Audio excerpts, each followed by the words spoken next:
ruler. There was an anti-Zoroastrian riot followed by an outbreak of famine in Kerman, causing Zoroastrian loss of life and financial ruin. The Zoroastrians were completely decimated in every sense. When the Afghans came to power, some Zoroastrian community leaders were taken hostage to fight the Afghans as slaves. Zoroastrians suffered enormously under the Afghans, far worse than even under the Safavids. And with that, my portion is done, and we shall discuss that when we have our discussion. So Fariburs, if you're ready, it's all yours.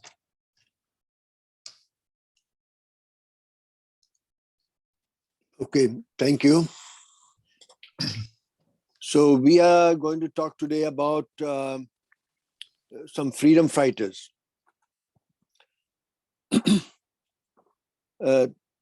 As you know, the genocide of the Zartushtis is the least talked about genocide in the world. The Holocaust of the Jews, everybody knows about it. The 600,000 Armenians that were killed by the Turks are known by everyone. Today we have in process the genocide that was committed against the North American natives, and that story is coming out slowly. But our story has never been told, and I believe that at least 30 million Zoroastrians were killed because Temur alone killed 17 million in a very short period. So if he could have killed 17 million in this 1200 years before Manekji came, every year, even if 10, 15, 20,000 were killed, multiply it, and it's about 30 million Zartushtis killed by in the genocide. Now, in our prayers, we remember the souls of kings and dasturs, but we never pray for the freedom fighters. We don't even know about them. We have never heard about them. Well, it's never too late. Let's learn about them and see what we can do. The first few generations of Zartushtis after the Arab invasion were either killed or taxed and subdued as required by the Quran. The killing was done during the Rashidun Caliphate. It was so high that even Usman, the third Khalifa, was worried about the children born to rape Persian women who would be born Muslims but no knowledge of Arabic language and would not be able to understand the Quran. So he quotes the Prophet. He says, the attainment of adulthood by children of captive women and the recitation of the Quran by both Arabs and non-Arabs, the Messenger of God has said, unbelief stems from speaking Arabic badly. If something seems foreign to them, they will do it awkwardly and thereby bring about innovation. This is page 2804, History of Tabari. So basically, they had, during the first Caliphate, the four Khalifas that were there, they were just killing. Conversion was a secondary problem. You would convert yourself because they would tax you to death. But killing was to an extent that even they themselves were worried about the children that are being born to Persians who have been taken captive. Then after a few generations, the children of and grandchildren of those that have been subdued were the ones that became leaders and freedom fighters. The Mubids and the learned had their arms and fingers cut or burnt on the pyre of the books. The Avesta that has survived was not readily available to the freedom fighters to refer to and revive their ancestral faith. We see many of the freedom fighters trying to invent a religion by declaring themselves prophets or trying to reform Islamic beliefs. None of them are coming forward and sort of trying to revive Zoroastrianism because they didn't know much about it. The books were burnt, the Mubids were killed. If they had books, they were in hiding. So these children grew up without knowing much about Zoroastrian except that they were Zoroastrians. So they started reforming and declaring themselves to be prophets. But most of them were short-lived or fizzled out in the long run. The net result was the creation of the Karamatins. Karamatins were a group that lasted for a long time, and it involved into a Muslim sect, which is the Ismaili sect. The Karamatins were there for a very long time, and the end result was the Ismaili sect. In between, there were Sufis, there were dervishes, and other sects that were created by these people who were trying to fight against Islam. But since they didn't know much about Zoroastrianism, they used to improve on Islam, because Islam was not a spiritual religion, so to say. It was more a political religion. So the Sufis and dervishes were more spiritual. Then, of course, there were the political divisions of Islam created by the Arabs themselves, like the Shias, the Alawis, the Wahhabis, the Hanifis, the Shafis. And later in the 19th century, we see that Baha'u'llah, who was a Sayyid, the descendant of Prophet Muhammad, gave birth to the Baha'i religion. Again, if you pay attention, Baha'u'llah has reformed Islam. The only used feature from Zoroastrianism is the myth of Shab-e-Ram Barjaman and the celebration of Nowruz as a religious festival. Some movements that survived created the Pahlavi text like the Dinkar, Nagaristan, Dagestan, Dini, etc., which has more to do with the contemporary customs and rituals which were tailored to avoid repercussion from the Muslims. The Avesta that has survived has, for whatever reason, hidden the gathas of Zartush in the yasnas by way of numerology. Because you see, it's from 28 to 34, then there is, it's not gatha. Again, I'm 43, it starts the gathas. So they have tried to hide it. Now, why they have done it? And I personally believe it was done during the Islamic period because they had to hide things and save it. Now, the freedom fighters, there were two types of freedom fighters. They were labeled as Sorkh Jamegan and Siyah Jamegan. Sorkh is red and Siyah is black. And Jamegan means Jameh, we also say Jameh. It is dress. And like we say, Pay Jameh. Pay means leg and Jameh is the dress that covers your leg. So Sorkh Jamegan were those that went into direct combat with the enemy, while Siyah Jamegan entered the administration and worked from inside. Now, when you will see the stories that we'll read of the freedom fighters, the Siyah Jamegan, those that had entered the administration, even went against the Sorkh Jamegan, the one that were fighting the Arabs, because they had to do it, so to say. And we see how Afshin, although he captures Babak Khorramdin, he does not send him at once to the Khalifa because he knows what the end is going to be. Or Abu Muslim Khorasani, he kills a lot of freedom fighters because he had to do it if he wanted to stay inside and help the greater community. But there were two classes and they both were fighting for freedom. Now we see that the first freedom fighter was Firuz Nahawandi, about whom we talked before. He killed Omar, the second Khalifa, because of the atrocities he was committing against the Iranians. And we still celebrate his story, but without knowing it. Most of the people don't remember it, don't know it. It has not come down. They sing the song, which is very famous, and you'll find it on the internet. Arbab Khodam boz Gandhi, Arbab Khodam chera nemikhandi, which means, my Lord, the goat, the sugar goat, my Lord, why don't you laugh anymore? This was after he had killed Omar, the people were celebrating it by singing the song. One of the most famous freedom fighters was Babak Khorramdin.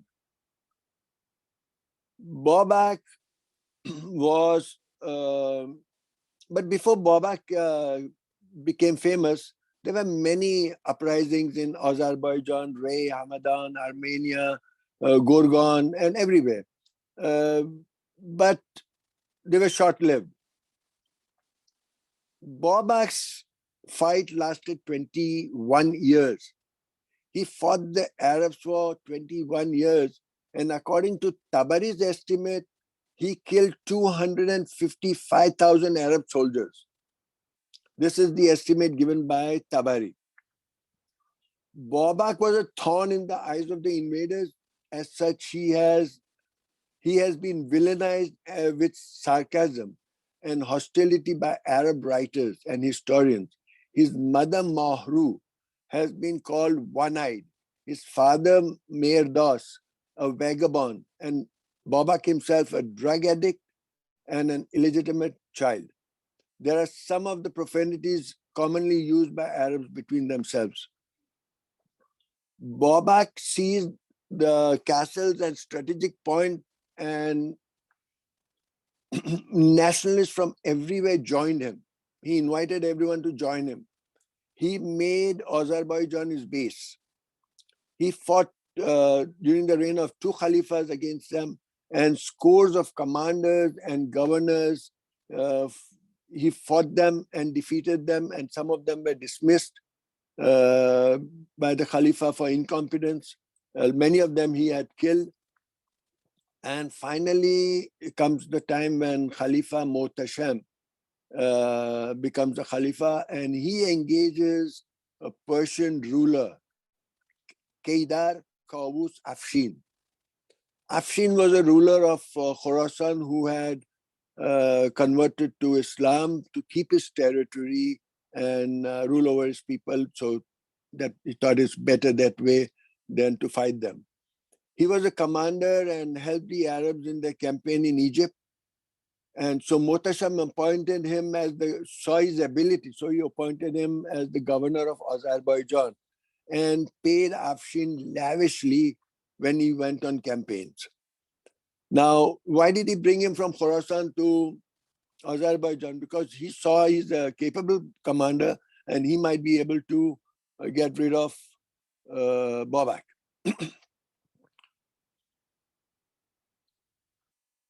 So Afshin tried many times to defeat Babak. He went on campaigns against him, but every time he failed. So finally, he set up a trap. What was the trap?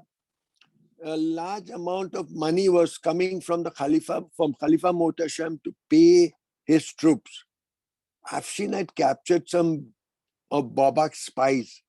He let them escape with the information that the money is coming. He gave them quietly without making it obvious. He passed on the information and then let them escape. They escaped and went back to Babak and informed him about that. And Afshin was sure that this would happen, so he set up a trap. And when Babak attacked the caravan, that money was bringing money, a lot of his commanders got killed. Babak himself was able to flee and go back to his abode in Bud. It was a mountain fort where it was just one person could pass at one time. It had a very narrow pass. And so if you were in the fort upside, in the castle upside, you can just kill anyone that wanted to come. You were very safe. And that was one of the castles that he had. So he goes over there, but Afshin had prepared this time, and he comes and lays a siege, and he brings naphtha throwers and storms the castle. And Babak realizes that this is going to be difficult. He can't fight this time. So he negotiates with Afshin and asks for safe conduct, provided they stop fighting. But Afshin's troop had while they were negotiating, basically Babak had given up, but Afshin's army managed to climb the walls and get into the castle, and they start fighting inside the castle. Here, Babak realizes that it's too late, and he had secret passages. He and a lot of his commanders flee while the rest were fighting. Those that were fighting were finally, most of them were killed. Those that survived and went through the passage, went to the forest and were living over there when Afshin finds out. But Afshin also, as I told you, he was a Siya Jaumegan. He was also a freedom fighter. So he passed on the request of Babak to the Khalifa and asked him that if he could give a safe conduct for Babak, which the Khalifa agrees. And when the letter comes, Babak was in the jungles hiding.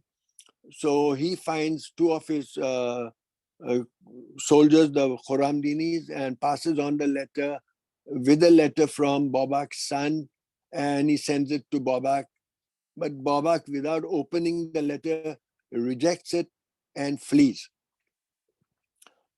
And he flees with just 4 or 5 male and female members of his family and one bodyguard. Except for Babak and his brother, the guard and all others were captured. Then Babak sought refuge from the Armenian governor. He went to Armanistan and asked the governor of Armenia for help. But Afshin had anticipated that this would happen, and he had gone to the governor before, sent message to the governor before, and asked him to capture Babak and that he would give him a good reward. The governor had relations with Babak and he couldn't do that. So he had to agree with Afshin because otherwise they would attack him. Babak didn't have an army, but they had an army. So he arranges a hunting trip and takes Babak on a hunting trip so that he doesn't get the blame. And when they were on a hunting trip, Afshin had laid a trap and he captures Babak. And Babak was taken prisoner. And for months, he stayed in the prison of Afshin till Muhtasham, the Khalifa, said, what's happening? Why don't you send him to Samarra? Samarra was very close to Baghdad, and there it was where basically the Khalifas used to, it was a better weather over there, so they used to stay there in summer. Now, Afshin was finally taken to Samarra by, Babak was taken to Samarra by Afshin, and he was a legend. Every Iranian wanted to see him, every Arab wanted to see him because it was 21 years that he had just been on the killing spree. And when he was brought to Samarra and he was in the palace that was allotted to Afshin, Muhtasham sends his deputies to go and see what sort of person he is. So they come and with these guys, they come and talk to Babak and go and report back to Muhtasham. But Muhtasham was not satisfied. He wanted to see him also. So he comes in disguise and scrutinizes him at length without Babak recognizing him. The next day, he orders that Babak be taken to Samarra proper.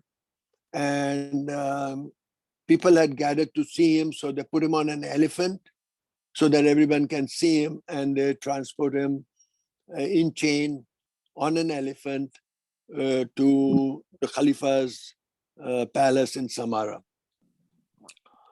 When Babak is brought over there without any questioning, they ordered that his hands and legs be cut. The moment his first hand was cut, he puts the blood on his own face so that, and when the Khalifa asked him, why did you do that? He says, because when my blood flow is gone from my body, you will find me pale, and I don't want you to think that I am scared of you. So the Khalifa orders that all his hands and legs and everything were cut, and then he was cut into pieces. His body was hung in the city square, and his head was served and sent to Khorasan, because he was originally from Khorasan. So to show the people in Khorasan that Babak is no more. They say that the place where Babak was hung, the body was hung without the head, was called for a long time, it was called Khoshabat-e-Babak. This was the name given to the place, and it was remembered for a long time. The wooden post on which his body was hung was there 30 years later when some historian wrote about it. It was still in place and people remembered it. So he was a hero and remembered by people for a long time. The name of the place, a century later, when a historian has written about Samara, he has written about Khashabat-e-Babak, the place. So a century later, even still, the place was known. So that's the sad end of Babak Khorramdin. Then we had Behafarid. He was another freedom fighter. He was the son of Farwardin, so he was Zoroastrian, who lived in the early 700s and died in 749. He was a self-proclaimed prophet and leader of an Orthodox group. He was a freedom fighter who went against the Islamic rulers of his time. He accepted Zoroaster as a prophet, but rejected some of the practices of contemporary Zoroastrians. He's said to have written a book, but it has not survived. Arabs called him Behzad Majus. He began his crusade in Shirvan in Naishapur. He is said to have brought from China a green silk robe, which when folded would fit into the palm of the hand. And he used that to stage his resurrection and claim prophethood. So that was the magic he did, and basically it was a miracle. It was a miracle that sort of helped him become a prophet. There's the Mubits and religious masters hereabouts went and complained to Abu Muslim that Behafarid was destroying Islam and Zoroastrianism. So Abu Muslim, as I said, he was a Shia Jamigan. He had entered the Khalifa's administration. He was helping them and helping the resistance at the same time. But when the Mughals go and complain about Behafarid, he sends his generals and captures Behafarid in the mountains of Baghdis and brings him to Naishapur, where he's hanged at Bab-e-Jam. So Behafarid is hanged by no other than Abu Muslim Khorasani, who was a Zoroastrian, who was a freedom fighter himself, but because he was in the administration and he wanted to keep his position, he hanged Behafarid. Then we have another person by the name of Ostad Sis. He was also a Persian, an anti-rebel, Arab rebel leader. He was once a governor of Khorasan and the alleged father of Al-Mamnun, the Khalifa's Iranian mother, Marjil, which makes the Khalifa, the seventh Abbasi Khalifa, is the grandfather basically of the Khalifa. He claimed to be a prophet of God in the eastern fringes of Khorasan in the 8th century and managed to gain followers from the villages in the area. Many were previously followers of Behafarid. So basically, these were in the same period, and they were from the same period, and they even fought each other in their trying to gain freedom. They say that Ostad launched a rebellion in 767 with 300,000. He was a governor, so he had an army with 300,000 fighting men. His initial base was the mountain of Baghdis, and he soon occupied Herat, Sistan, Marv, and initially defeated the Abbasid army under the command of Ajtamham of Marv, but was himself defeated in a bloody battle against an army led by the son of the Khalifa, Mansur. According to Tabari, 70,000 of Ostad's followers were killed in the battle. 14,000 were taken captive. And these 14,000, according to Kazim, were beheaded by the Arabs. The 14,000 that were taken prisoners were all beheaded. Ostad Sis himself took refuge in the mountains with a small number of companions, but was captured. He was sent in chains to Al-Mansur, who ordered his execution. So Ostad Sis was another freedom fighter. Then this one is the most famous of them all, Al-Muqanna. Famous in the sense that there are poetries written about him. Al-Muqanna is the Arabic word, it means the veiled. And why was he veiled?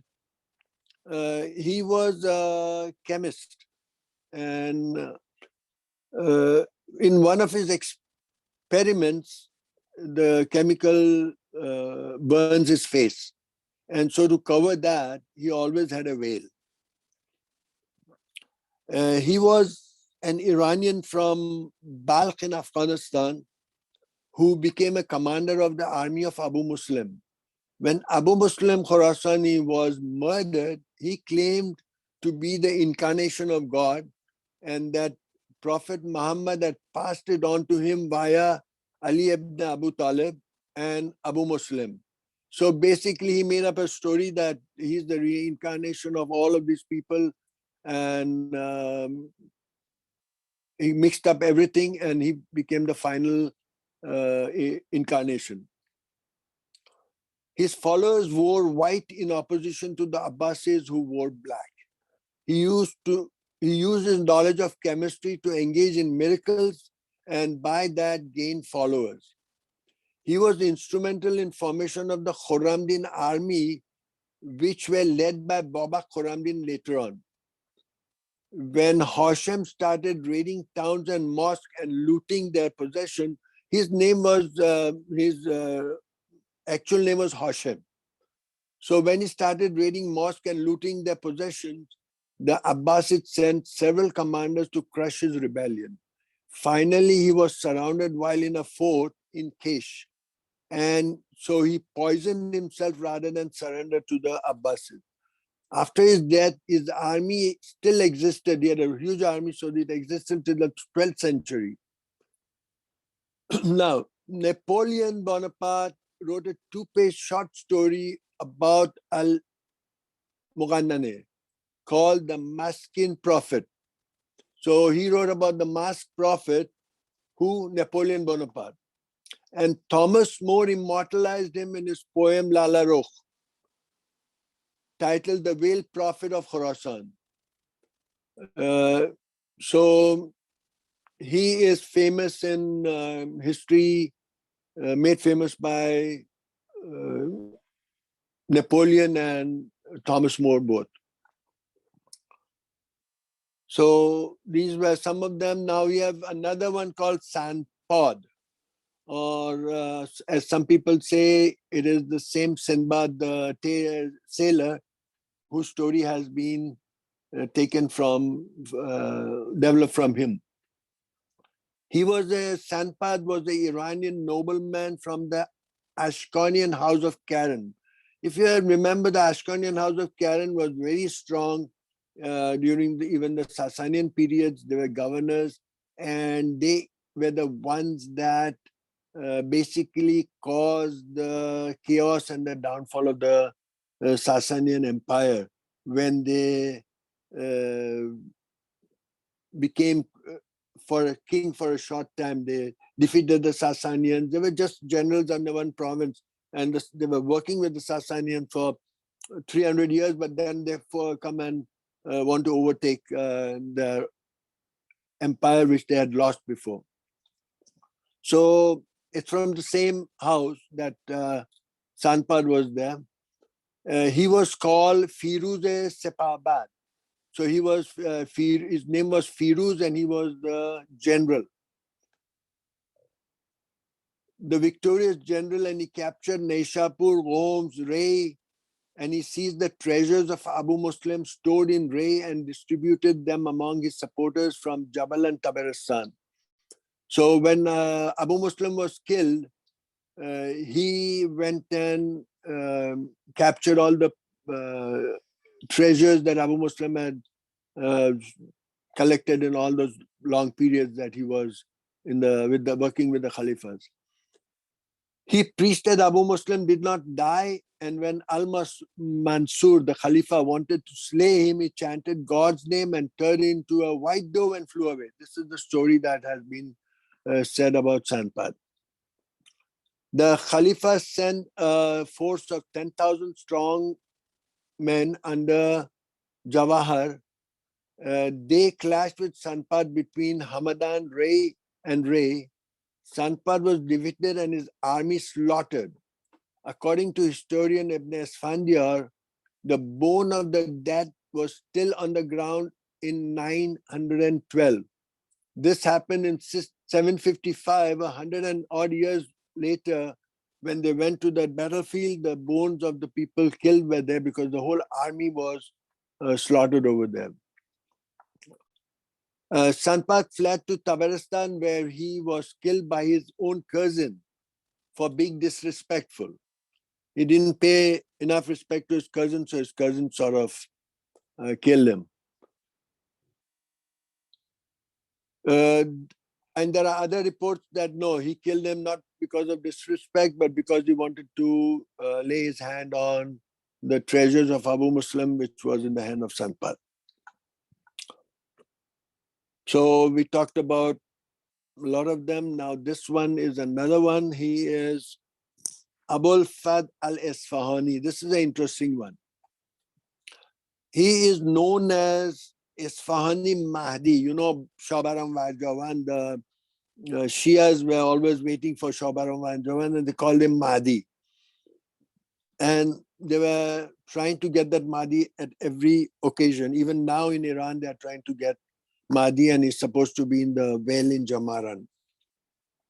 And if you go to the well in Jamaran, it's full of money. People are just throwing money in it because the Imam is supposed to be there. So he was called the Isfahani Mahdi. He was a young Persian who in 931 was declared to be God incarnate not by himself, but by the Gharamatian leader. I told you the Gharamatians were the ones that were fighting all the time for a long period. And finally, they became the Ismaili sect that we have today. And one of their leaders, Abu Tahir al-Bahraini, he said that he liked this person and what he saw. He was in prison. So he said that this is the incarnate of God and he should be our leader. But however, he caused great disruption by rejecting traditional aspects of Islam and promoting ties to Zoroastrianism. But since this guy was Zoroastrian in faith, he couldn't do what these people wanted him to do, because they were basically fighting Islam with Islam. They were fighting, becoming a sect, like Ismailis are still Muslims. But when they made him a God incarnate and gave him that position, he tried to promote Zoroastrianism. Abu Tahir thought that he had identified the Mahdi as a young Persian prisoner from Isfahan by the name of Abul Fadl al-Isfahani, who claimed to be a descendant of the Sasanian kings. Al-Isfahani had been brought back to Bahrain by the Gharamatians, raid into Iraq in 928. In 931, Abu Tahir turned over the state to his Mahdi Khalifa, said in fact to be a Zoroastrian revivalist and anti-Arab sentiments. He reinstituted the veneration of fire and engaged in the burning of books, of religious books he was just there for 80 days. In that 80 days, he did all that. Al-Isfahani is thought to have some links with established Zoroastrian orthodoxy, as the high priest of Zoroastrians, Isfandiar Adurbad, was executed by the Abbasi Caliphate after being accused of complicity with Abu Tahir. Abu Tahir, who brought this Isfahani and made him a Mahdi, made him a religious leader, they thought that he is in contact with the Mubed Isfandiar Adurbad, and that is why he has brought this guy. He was executed in Bahrain, and including the members of Abu Tahir's family. Abu Tahir's mother conspired to get rid of Al-Isfahani. And how did she do that? She faked her death and sent a message to call Mahdi to resurrect her. When he refused, he was exposed as being a normal human, and Abu Tahir's mother, Abu Tahir's brother Sayyid killed Isfahani after that the reign of Mahdi came to an end in 80 days. So in 80 days, what happened? When he tried to revive Zoroastrianism, he brought back the fire and he did things of that sort. The Khalifa had doubts. He said that Isfandiar Adurbad is doing this hand in hand with Abu Tahir, and so he killed Abu Tahir. The mother of Abu Tahir was not happy with this, and she played a trick and proved that Isfahan is not a prophet, he's nobody, he's not Mahdi, and got him executed. So that's the end of another freedom fighter. I don't know, I've given you too many freedom fighters. I hope I'm not confusing you guys, but it's on the website, so you can go and have a look at it. Then we have another one by the name of Mazyar. Mazyar was in the Caspian Sea area, and you have his statue, a bust of him even today in Saudi. And I put pictures of him on my website, you can see it. He was also very instrumental, and he fought the Arabs for a long time. But he had converted to Islam and fought by becoming a Muslim, because that was easier for him to do that. And I will not go through that because it will be too much. I hope you guys have read it, but Mazyar was one of the, is still famous in Saudi, and people remember him. Then we had Audurbad Farrukhzadan. He was a 9th century Zoroastrian high priest who served as a leader of the Zoroastrian community in Pars in Iran. His first name has the meaning fire of Farabang. Farabang fire being one of the 3 permanent fires of Iran. He is known to have held a religious deputation in 825 at the Abbasi court with former Zoroastrian abolish, known as the apostate, and formerly called Dawd Urmaz. Other Farabang managed to win the debate and abolish was removed from the Abbasi court. So he went to the court and had a debate with another person claiming to be Zoroastrian, and he won and got that guy out of the court. Audurbad Farabang is also known to have written the Dinkar, an encyclopedia about Zoroastrian beliefs and custom. He also wrote the book Ivan Nomai on the tenets of Zoroastrian religion. The book of Dinkar is regarded as a condensed version of his work. He was later succeeded by his son, whose name was Zardosht. He also had another son named Gostas, who, like his father, would later have a distinguished career. Another Zoroastrian high priest named Audurbad Emadan would later edit the Dinkar, putting much more information about Zoroastrian beliefs and custom. Audur Farabang was also the ancestor of the prominent Zoroastrian Manucher Goshyam, who wrote the Dadastane Dinig. So he didn't kill anyone, but he was able to go to the court and basically help them understand and stop the killing, stop the atrocities, let the Khalifa know that we have a book, we have a religion, and everything that we have from that period is tailored to satisfy the Arabs that we are also people of the book. So the Pahlavi text that we have is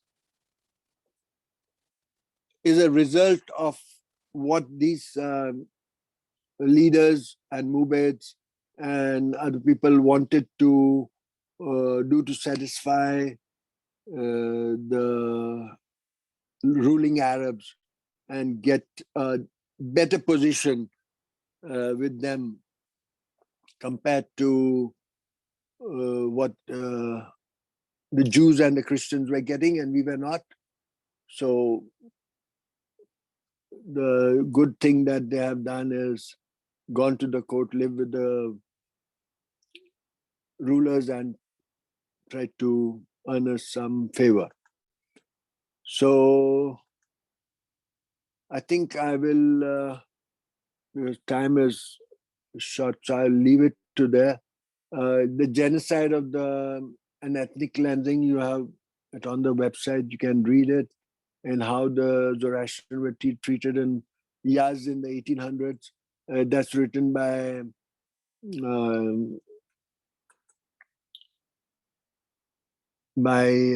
none other than Napier Malcolm. So it's on the website, you can have a look at that. And now we'll go to the question answers, if there are any. Hi, Faridors. This is Mirborjan Solution. Thank you so much. This was very informative. I want to thank you and Mazyar for your lecture series. As I was listening to you, the story of these freedom fighters, unfortunately, none of them were successful in the long run. They all were killed.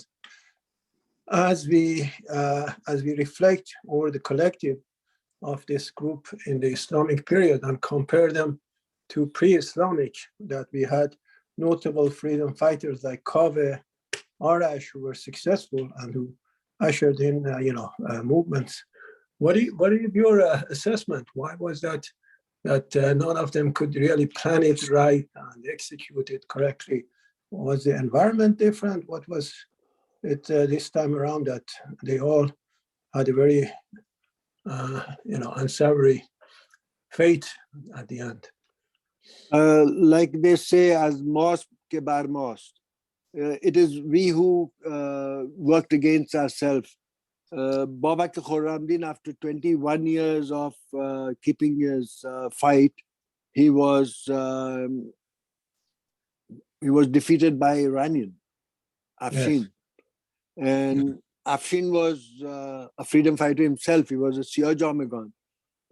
And Abu Muslim Khorasani was another one who sort of got rid of many of the source Jamagans. They were also freedom fighters, but in the systems were different. They were getting into the Caliphate and fighting from inside, and they thought that these people are spoiling the show, so they got hold of them and gave it to the Khalifa. So basically, I think if they had united, we could have had a different fate, but they didn't unite. They fought against each other, and the Arabs very wisely used them, and we lost them. Yeah, yes. We lost them. Yeah, I see a parallel between that and the fate of all the Shiite imams. There were 12 imams, as you said. One of them is the missing imam who hasn't, come about yet. The other 11, as far as I know, only one of them died of natural causes. The other 10 were either assassinated or poisoned by each other, right? So it's the same story over there. So it's something about Islam that makes this thing, there is, I guess, no plan for building a better future. It's all about taking revenge or whatever. See, the thing is, we are usually told that the first 4 Khalifas were good people and they didn't harass, they didn't make us, didn't convert, didn't force conversion. But they were the ones that were killing us. They were the ones that were killing in thousands. And if you go to the my notes on the genocide of the Zartushtis, in the end, I have given brutality between the Arabs. And if you read that, you will see what sort of people they were. And you don't expect them to come and sort of be nice to us. If they could do that to their own people, what would they be doing to us? I told you before about Muawiyah. Muawiyah his tribe was the one that went to war against the Prophet before becoming Muslim. They had to be defeated to become Muslim.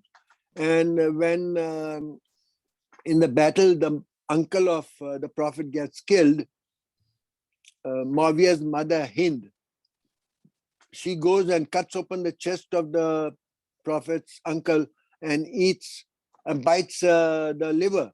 And she is known as Hind the Jigar Khor, Hind the liver eater. Then we have another story which what you call Tabari talks about. He says when there was a war and in the evening the war stopped and everyone went away. What did the youngsters do? The youngsters of the Arabs went to inspect the dead. They had with them a vessel of water. They gave water to the Muslims in whom there was a breath of life and killed the Persians in whom there was a breath of life. They came down from the evening prayers. These were people who had prayed in the evening. They came down and this is what they did. Then there's another story where they come across 2 children from an Arab tribe that have been left behind by the parents and the parents were killed. This guy comes and kills the 2 children. So they were real sort of bloodthirsty, and so we cannot say that when they came, they were nice to us. They couldn't be nice to their own people. How could they be nice to the Iranians? Go to the last part of that genocide thing, and you can read over there how they behave between themselves, and naturally we can understand how they behave with us. And even the other than Omar, that was killed by Nahavandi, Osman was killed by the Arabs, Ali was killed by the Arabs. A lot of the Khalifas were killed by the Arabs. So even between them, there was no sort of respect. Respect for So- life. Huh? Can we go to the questions that are on the thing? Maruk has her hand raised and she has a question. Maruk, please unmute. Okay, I have a few questions. So is this our last session, and do we have a couple more? Two more. Two more. Okay. This may sound, so I have a question for the future. I know there are some Zoroastrians there. I've been to Iran. I see how they live. I don't believe in revolution. I don't believe in killing. But what can we do to improve the lot of the Zoroastrians in Iran? What is there international pressure that needs to be applied, or that's the only way I can think of. That's one question. My second question is that when you look at Iranians, they don't look Semitic.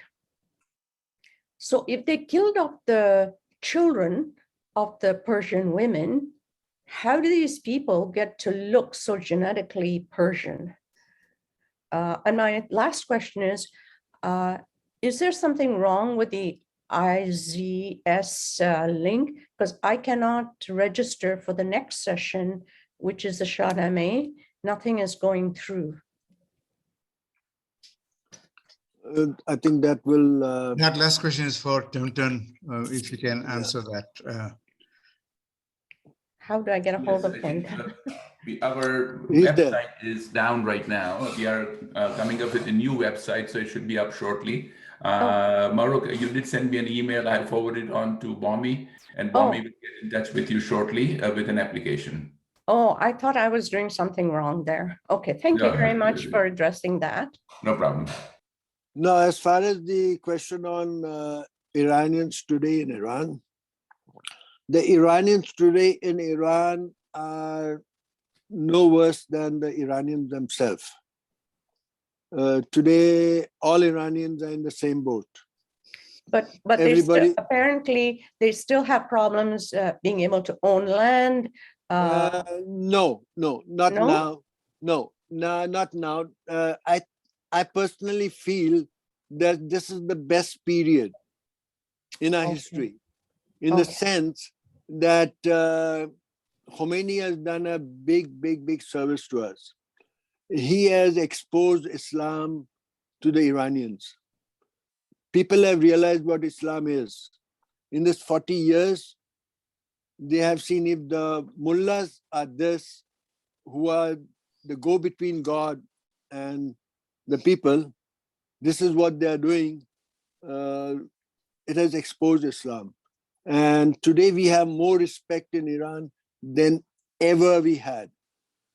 People, if it was possible, you would find millions of them converting back to Zoroastrianism. The only thing is that it is not possible because they can be killed. So I think that it is the best period in history as far as Zoroastrianism is concerned, and recognition of that by the people. I'd like to ask with humility, if they're going to be killed by wanting to convert back to Zoroastrianism, I know some of my patients in Canada tell me if they had a chance, they would convert back to Zoroastrianism, but they won't be killed here. if they wanted to do it? That's a problem with us. We don't have an organization. We don't have a system. We have people who come to our Daramayars who have converted. They had gone to Jafari and converted, and they come to us. But we look at them in such a way and treat them so badly that after coming for 3-4 times, they don't come. They go away. So but they're it's killed. us. The problem is us, not them. But they're killed, right? We may look down on them, but still the government, the Arabs, look down on them. Yes, but And we kill also them. are not helping. We are not helping. Yes, so how can we help? Why do you want to go to a temple and be looked down upon? I mean, this is America or Canada. You have freedom. You can go anywhere. Everywhere else welcome you. You go to a temple and everybody looks down on you. Why do you want to put yourself through that experience anymore if you're a new Zartushti? I mean, Okay. very good to be in a Zartushti, but what if you are being treated as Faribor said? That's a good point. Also, if I may add, I mean, this is a very good question. The Zoroastrians, I think, are doing probably better than the average Muslim in Iran, thanks to the 50 years of the Pahlavi dynasty, because that really gave us a chance to revive ourselves, to rise up and do better. A lot of Zartushtis do very well. They became, they own land, they own businesses. So when the calamity hit in 79, they were probably better prepared than the average Muslim was. And of course, we being more cautious, being more, conservative, we were more careful, and probably that has helped as well. So I think the condition for Zoroastrians, yes, you're true. There is still discrimination if you want to get a job in the government, or if you find reports in the newspaper or the columns in the newspaper very insulting to your religion. But if you are willing to swallow your pride and look the other way, I think the Zoroastrians and the other minorities are probably better off than the average Muslims. And thanks, all that is thanks to the Pahlavi dynasty, to Reza Shah, who brought back Zoroastrianism in disguise. He brought back the calendar, he brought back he made all the important places, built all the important places that were Zoroastrian connected. He made us a citizen before the Pahlavis during the Bajars. We were not even considered citizens. We were considered Ummas were considered citizens if there was such a thing as a citizenship. And since we were non-Muslims, there were no birth certificates. So Reza Shah brought that, and we got birth certificates, so they became citizens. And that was, that's what did it. And of course, this group want to push us back, but they cannot push us all the way back. We cannot push the country back to the dark ages. Okay. But Go when ahead. I went to Iran, there was a lot of hush hush. Don't tell them you're Zoroastrian. Don't say anything about it. That is a part of our conservative, leaning, because we've been told, be careful, not make a big deal about it and all that. And so that has stayed with us, Maro, as you can imagine. I mean, it's not India where you're free to say anything you want to say. In Iran, you don't want to go and say we are fire worshippers, because that's inviting trouble. Mm. See, like I'll give you an example. We have Jashn Sadeh. We have Jashn Sadeh in Yaz. There are more Muslims over there than there are Zoroastrians. Mm. It was so it had become famous. It had become a tourist thing also. Tourists used to come in to see that. And what did the government do? The government had to ban it. They said that you cannot have this in an open place. You have to have it in your own village. Because everyone used to gather at one village in Cham. It had a big field, and hundreds, thousands of people used to come over there. So they stopped it. So among the people, we have got a standing. We are better off today than ever before. And I say thanks to Khomeini and his regime that has opened up Islam to the people, and people have realized what Islam is. Any other question? Yeah, we have a question from Delphina. What is the difference between Mongols and Arabs? Well, the Mongols came from China, from the northeast, and the Arabs were from Arabia. So that's the difference. And the Mongols were not originally Muslim or practiced Islam. They took to Islam after conquering Arabia, and for whatever reason, I don't know what the impetus was, but for some reason they converted to Islam. But the Mongols are from Mongolia and China, that area. The Arabs from Arabia. I hope that answers the question. And Mongolians converted to Islam because that was the best thing that they could do, because it gave them permission to kill. Right. Okay. It gave them permission to kill. It gave them permission. It gave them they could go to heaven by killing. So it was the best thing for them to conquer. Okay, Karishma has a question. Were some Sufis interested in Zoroastrianism, as said by some? Well, that's an important question and interesting question. And I will say I've got some material I can read to you, actually. I've pulled it up. The Sufis were not interested in Zoroastrianism. They tried to infiltrate Zoroastrianism. They tried to take Zoroastrian teachings into their own philosophy, ideology. And for example, there was a guy called, you must have all heard of the Azar Kaiwan. He passed off as a Zoroastrian priest, but he was anything but a Zoroastrian priest. And I can read to you from, this is a paper by Jivanji. Maria, as you do this, I just want to take some notes, because what you're going to do now is really relating the title of this course, Zoroastrianism in Post-Sassanid Iran. Correct. To the material you've got. So could you just give me a moment? Sure.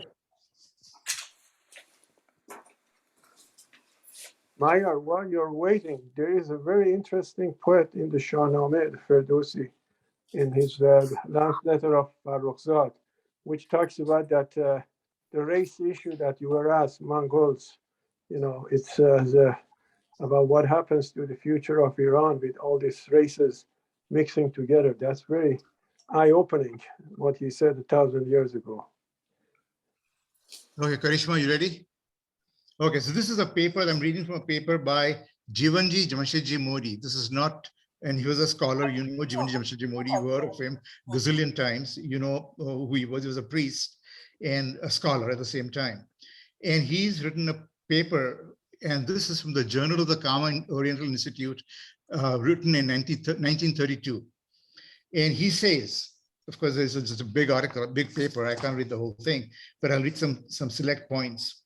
So he says, on the other hand, from what happened in later times, when the written works of some of the disciples of Azar Kaiwan were sought after and translated at the insistence of the first Sir Jamshedji Jijibai Baronet in the middle of the last century, it seems probable that possibly their advent in India drew the attention of the Indian Parsis to them and to their beliefs. The Parsis kind of lapped up all this mystical nonsense, basically. Sorry, it's the mysticism. The Zoroastrian religion is not a fairy tale. No. Do not make it into one by borrowing all this nonsense from other faiths.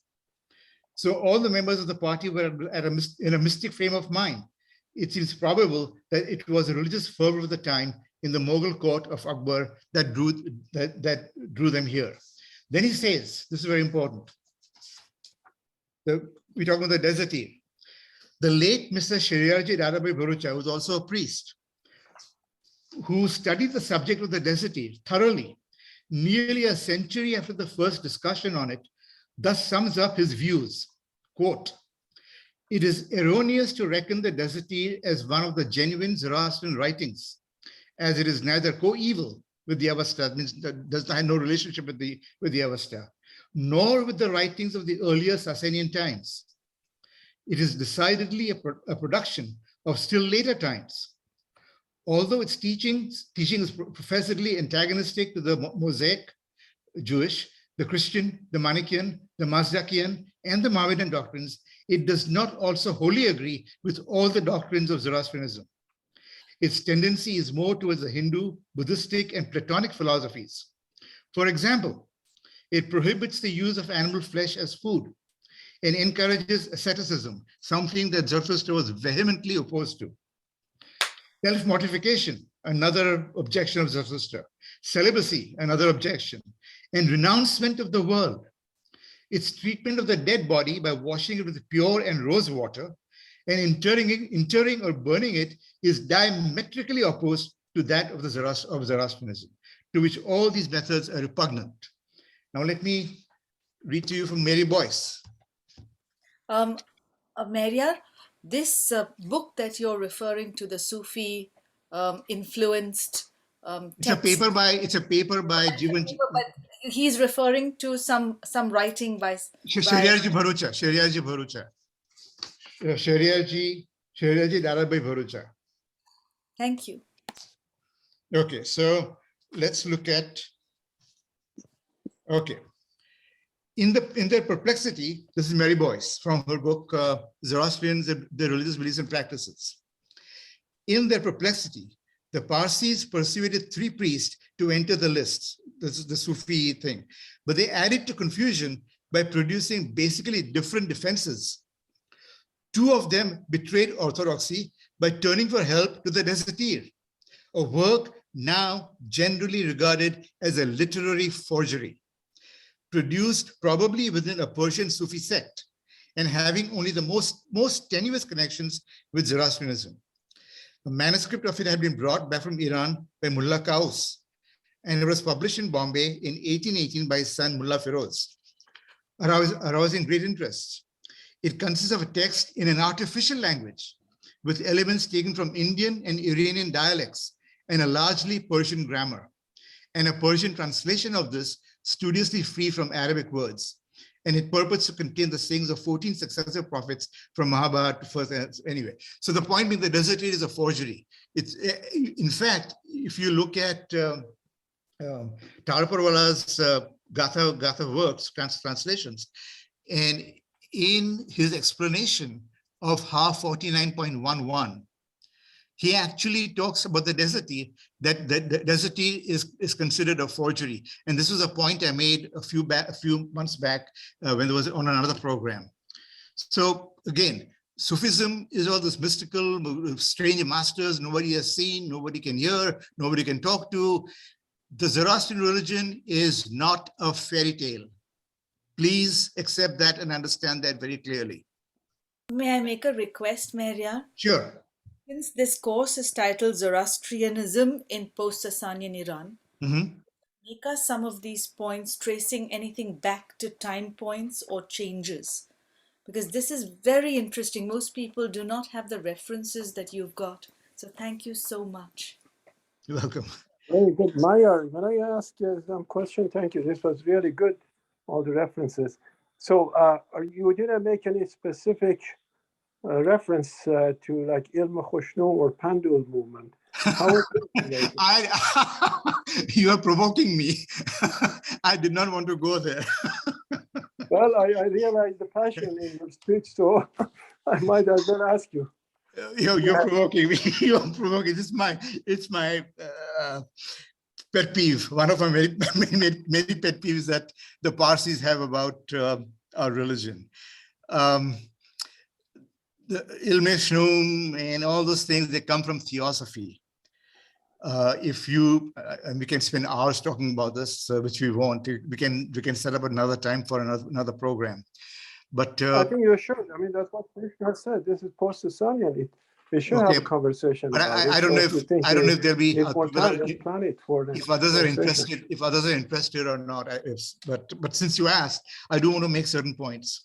I think we should be interested. First of all, this is it. First of all, our prophet is Zarathustra, not some guy who went to Peshawar in a train on a train and went in a cave and studied some mumbo jumbo from some masters no one has seen, no one knows, no one has heard of, or this fairy tale nonsense. And it is based really on theosophy. And theosophy, we can go into theosophy. Theosophy was started by Helena Blavatsky, a Russian emigre to America, and Henry Steele Olcott, an American. Henry Steele Olcott converted to Buddhism. And then he comes to Bombay and talks about theosophy. And some of the Parsis just lap it up. They think, oh, this is the gospel truth. It is not. If you read theosophy and theosophical principles, they again talk about reincarnation and knowing what your previous life was. And what's her name? Annie Besant, who was she was the one who started the theosophy movement in India. Maria. Yeah. Date, period, how many thousands of years post-Sasanian? What period of Zoroastrianism are we talking about just now? This is in the 1900s, early 1900s. Well, So- Elba Khoshnoo is 18th century, isn't it? 19th I'm sorry? century?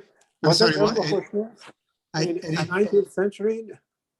19th century, so yeah, early 1900s, so 20th century.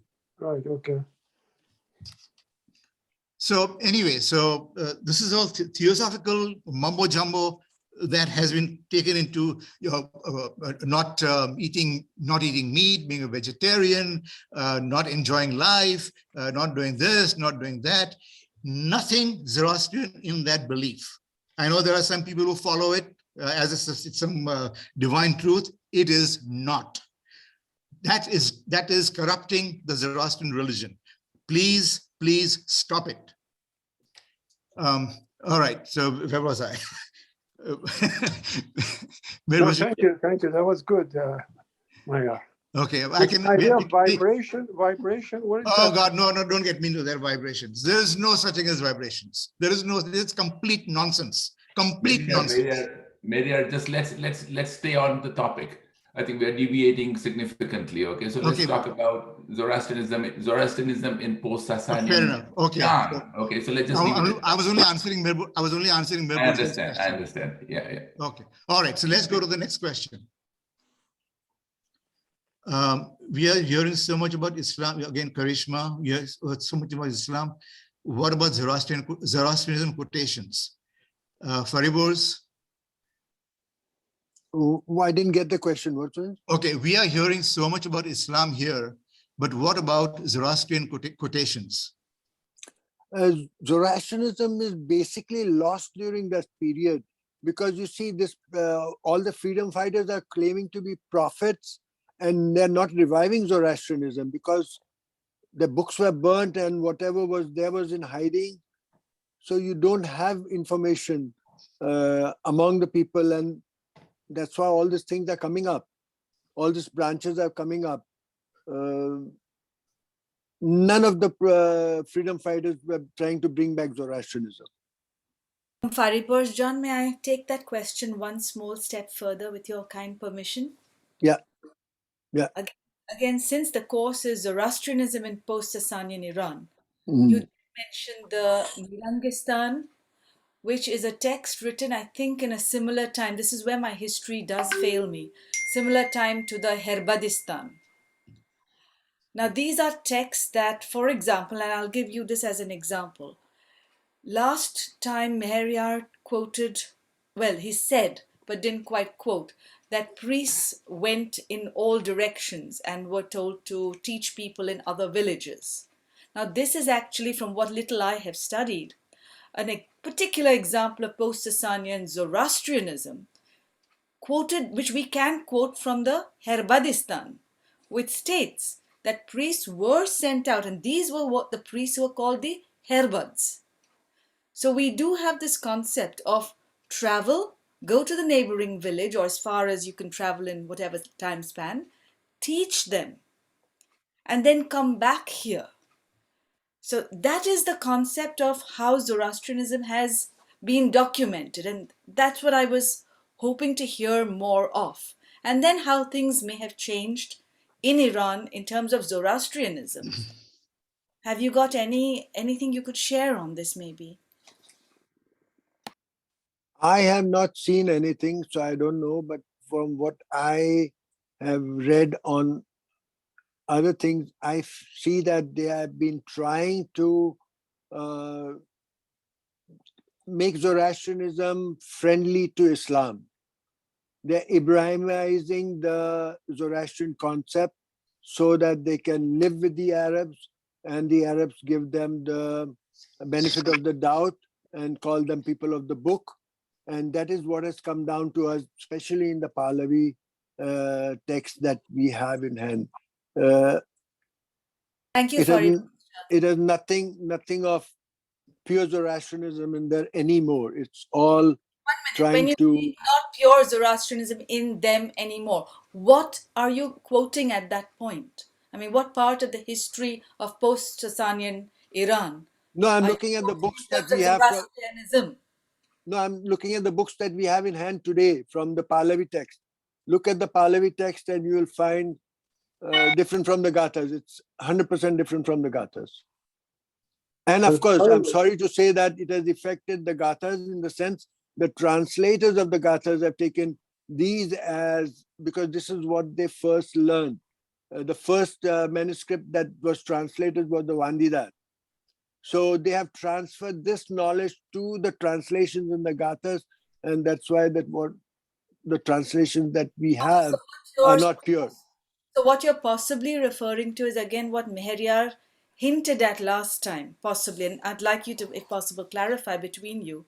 And that is, Meheryar said or indicated that in the Gathas, we have concepts, but in the Pahlavi texts or later Pahlavi texts, these have been Anthropomorphic. So is this an example of what you're indicating, and does this tie back to Meheryar Sahib's lecture last week? Yeah, you see, Bahumana has become an entity. It's become a person-like thing. All the Izzads have become person-like things, and they've been given human features. Even 29, Heart 29, we have Bahumana and God, Ahura Mazda, speaking to each other. And the funny part is that Ahura Mazda is not aware of what Bahumana is aware of. Ahura Mazda is supposed to be all-knowing. That is one translation, but if one reads deeper, one can look at it slightly differently. But again, coming back to the title of this. Anyways, so that is whatever way you look at it. If it's a history, when did this change? How do we trace it back?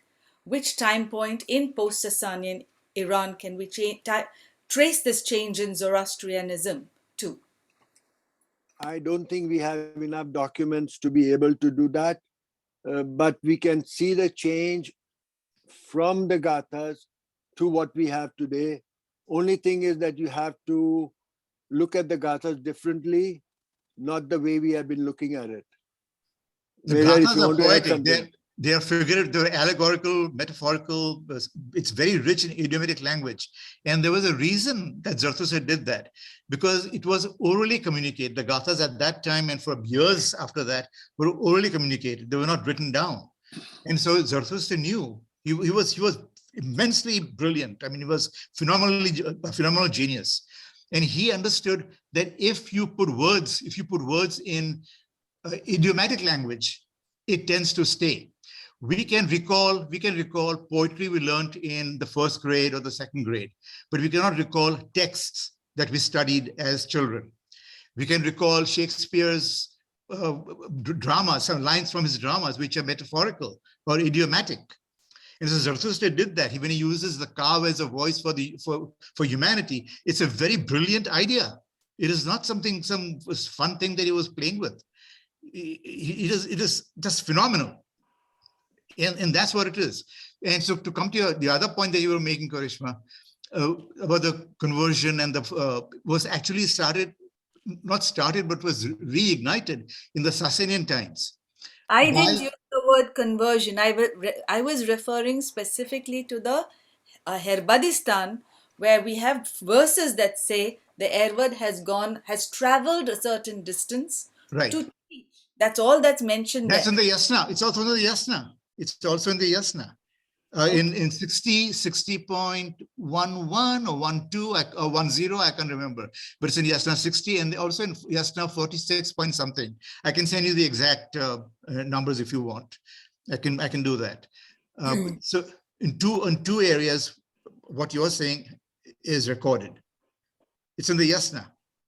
Thank you very much, Maria. Okay, so next question. What are some of the practices of contemporary Zoroastrianism that Behafarid rejected? Fariburs, that's for you. Can you repeat it once again? Sure. What are some of the practices of contemporary Zoroastrianism that Behafarid rejected? No idea. It doesn't say anything. We don't have the records. It is just Okay. a statement that has been made on about him. Then she also asks, is Because the book doesn't exist. Most of them have written books, and the books don't exist. We know they have written books. okay. If some of the Zoroastrians could go undercover and join the political side of Muslim Arabs, then why could many Zoroastrian commoners not do so and go undercover and hide the truth about them being Zoroastrians to avoid the tax or slavery or conversion? They did that. In fact, the first generation that converted was to avoid the tax and to continue. But Islam is such a religion that makes you come and practice in the open. It takes your children when they are young and takes them to madrasas. And what sits in your brain when it is blank stays forever. And that is how they converted. Coming back to Zoroastrianism, we also have madrasas in Zoroastrianism. So what can you tell us about post-Sasanian Zoroastrianism in Iran? You were not allowed to even read and write. If a Zoroastrian was able to read and write and they came to know about it, they were punished by the governor. That's not Zoroastrianism. You're again telling me about what was the history of the land and the rulers.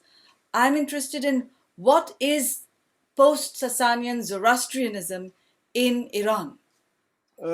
Post-Zoroastrianism that they were studying. It was practiced in privacy, in secrecy.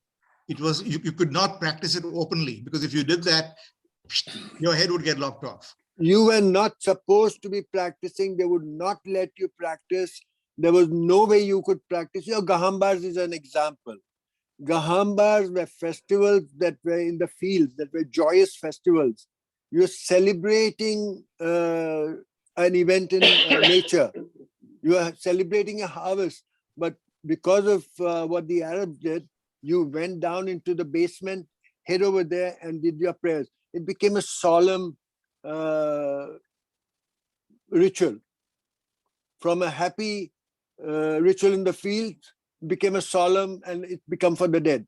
We today in Iran, we have gambars in old houses for the grandfather, for the grandfather and all that. I've even heard stories that even not too long ago, that the Zoroastrians practiced the religion in the privacy of their homes. When they went outside, they would hang their kasti and sadra on a peg and leave the home. So the sadra and kasti, which was the identifying marker, would not be associated with the Zoroastrian religion. So they did their kasti, did their prayers, did whatever they did, and then took the sadra kasti off and went to work or wherever they went. They say that there are stories I've heard. It's not written anywhere, but I've heard it from older people, that when they used to go for the gambars, they would go and buy 7 types of fruits or 7 types of dry fruits. And when somebody was buying 7 types of dry fruits, you would know that he's a Zartushti. So there are advantages and disadvantages. You came to know other Zartushtis because you didn't know who was Zartushti and who was not. And the second, the bad part of it was that the storekeeper, if he was wanted to complain about you and reveal you to the authorities, that was when he would do. He say he bought 7 fruits, so he's a Zartushti, get hold of him. So what we've now got about Zoroastrianism in post-Sasanian Iran is that people were able to practice it in their own homes. They were able to keep that tradition going in their privacy of their own homes. They were adaptable, so that was Hurvatat in action, as it were. that they practiced in their own homes, but in order to preserve their religion, they were adaptable. So like we say, Hurvatat represents water or completeness or the ability to be resilient while adapting. They would hang up their kasti and sadra and then go out, live their day-to-day work and come back, because that was one way of preserving the faith, which was to have the faith, but not necessarily write it on one's forehead. Right. So that is Zoroastrianism in post-Sasanian Iran. Not All really. about living it. Not really. I wouldn't say that. I wouldn't say that. I mean, if you looked Zoroastrian and you were tortured and you had your children, I mean, we look different from the Semites. And if you had your children abducted and raped, I don't say that the way you put it, Karishma, sounds very docile and very accepting. The way I visualize it is very different. And talking about post-Sasanian Zoroastrianism, let me tell you about post-Sasanian Zoroastrianism as far as the Arabs are concerned. In 2009, in Canada, my son was going to high school. And for months, there was a gang of Arab or Muslim boys who harassed him. But he didn't tell us that because he was in high school. And of course, you don't release anything to your parents. They would stand at his locker. They would call him a sand worshiper. They would tell him, why aren't you converting to Muslim or Mohammedism? This is in Canada, 2009. All right. One day, he lost his school and he drew a certain male organ, wrote on it, "This is your Muhammad, take it and leave me alone." They ganged up on him in the cafeteria and they were about to assault him when one of his friends who happened to see it ran to the principal, who saved him. Now, these people have not changed at all. As far as I'm concerned, they will never change. This is post-Sasanian Zoroastrianism.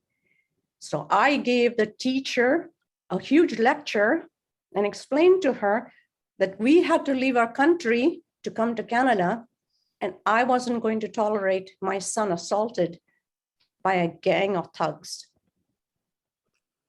As it turns out, now one of them is a great follower of my son, and my son gets some jobs.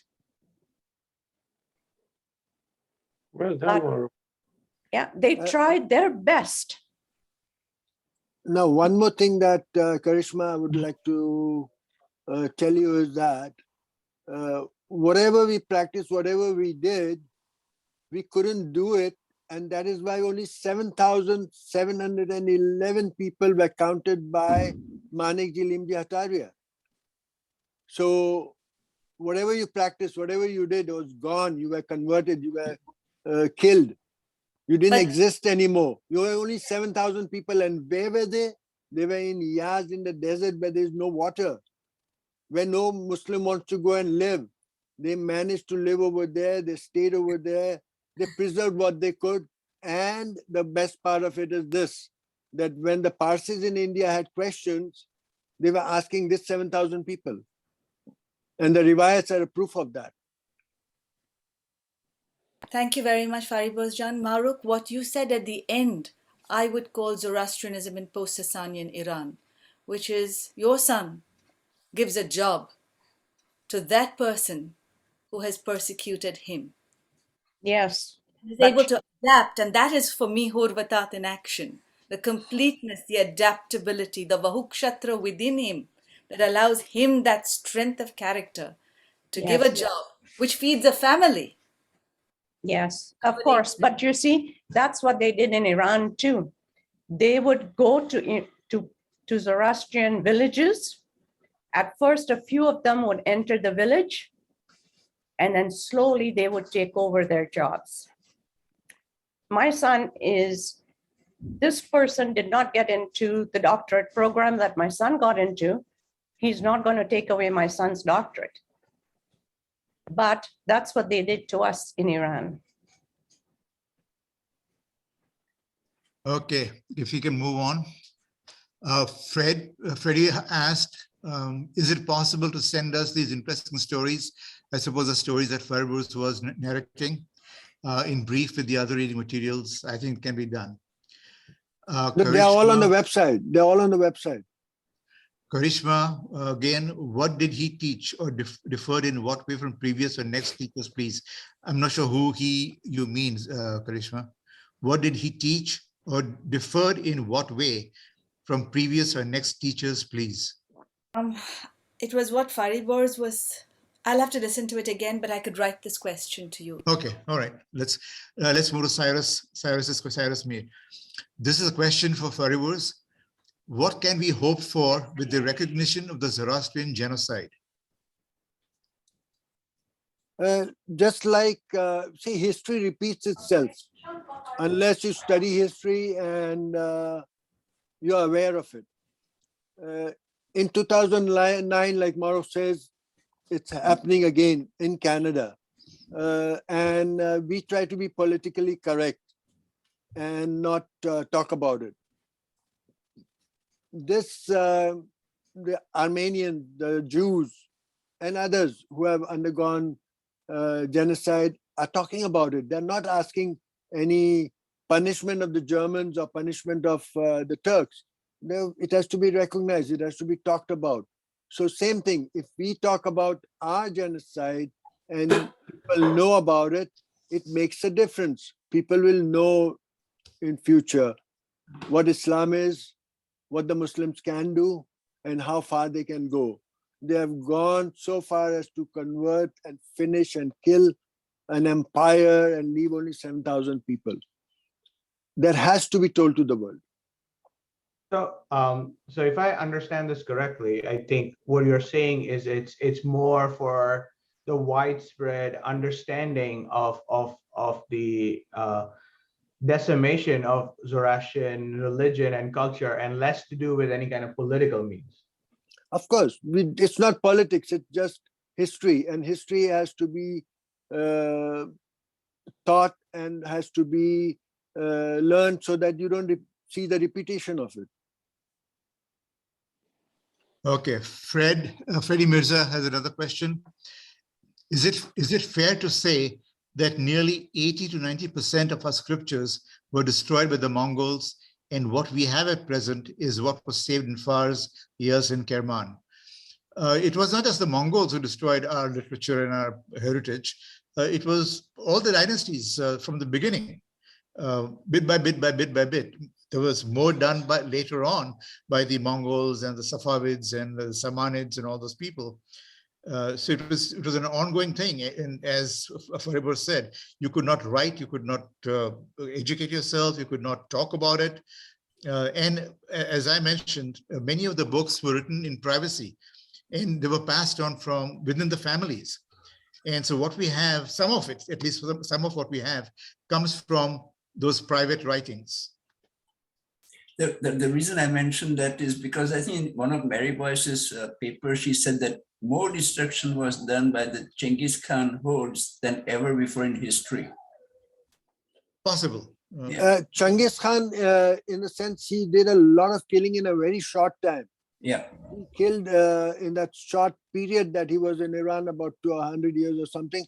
He killed 17 million people. Now that 17 million people includes Zoroastrians and those who had become Muslims and the Arabs and everyone. So destruction was from that point of view. Fariborz, I think Khorasan was the center of Zoroastrian concentration, which was devastated by the Mongols more than the Arabs. Yeah. They shot it and all that. So Yeah, that is true. That is true. That is exactly true, because if you see, as I have said before, all the scholars that today are called Islamic scholars were people from Khorasan. And why Khorasan? Because it took 17 years for the Arabs to reach Khorasan. It was after the death of Yazd in 651 that they went and attacked Khorasan. So Khorasan is new things. They hid the books. And after, when the Persians again came to sort of, although they were Muslim, they came to rule, they brought those Pahlavi books out and they studied and they became scholars. And the scholarship was left in a small period. And then the Mughals came and destroyed even that. Karishma has a question. You raise your hand. You raise your hand. May I just add a small thought to the question that Cyrus Saib asked? Is that okay? Go ahead. Yeah. What is the purpose of recognizing the genocide, or the changes in history? For me personally, there are two very important purposes of this. One is to give personal credit to those priests who have sacrificed years of their lives to memorize the texts. Because thanks to their memorizing from their early childhood, I would say from the time they were in their mother's womb, they've been listening to the prayers, the ceremonies, etc. And it is that memory that to a large extent I feel very grateful to, because that has saved, through that, also the philosophy of Zoroastrianism, because it has been interpreted in a certain way by them and also scholars. The second purpose of recognizing the changes that have happened in history, for me personally, is so that we can give gratitude. We can resurrect some of the science, the technology that's even in the Gathas, and Zoroastrianism and the Zoroastrian people. I mean, they could make a paradise garden in a desert. Today we're talking about saving water. So that's one of the technical things. But also in terms of their ability to respond, like I said in that story that Farid Bozjan gave us. There's the essence of Zoroastrianism there. The people who have persecuted them when they needed water, they would go and share their water with them. So that is also Zoroastrianism in action. So to give gratitude for that, to take pride, but to give serious gratitude to those people who, for the sake of preserving a religion, have traveled, have given up their homeland. How many of us would give up our homes in order to preserve something our ancestors gave us? So for me, this course has so much value. Thank you both very, very much, and to the NAMC. And about the water problem that you said, if you go to Yazd even today, they call ovambars, where they store water. Because it's a desert, water comes and you store it, and then people go and take it. There are two gates to it. There are 40 steps, of course, that go down deep into the bottom of the well, and you can go and get water from there. They have two steps, and there's a wall between that. One is for the Muslims, one is for the Zoroastrian. Who has built this water ovambar, the water place? All have been built by Zoroastrians. But because the Muslims would not allow you to use what you have built, they used to build two steps so that they can also go and take our water and leave us alone. Excellent. I think we have gone way over time. Maybe we should conclude. Well, just one point, Timton. The assignment for the next time is how did a nomadic tribe defeat and destroy a vast, great empire, the Sasanian Empire? So if people can just use that subject to a topic and write up on that, we would appreciate that before next Saturday. And I'll send an email again to remind you all. So just to give you a heads up. Okay, thank you so much. Thank you both for an excellent presentation. Thank you. Thanks for your participation.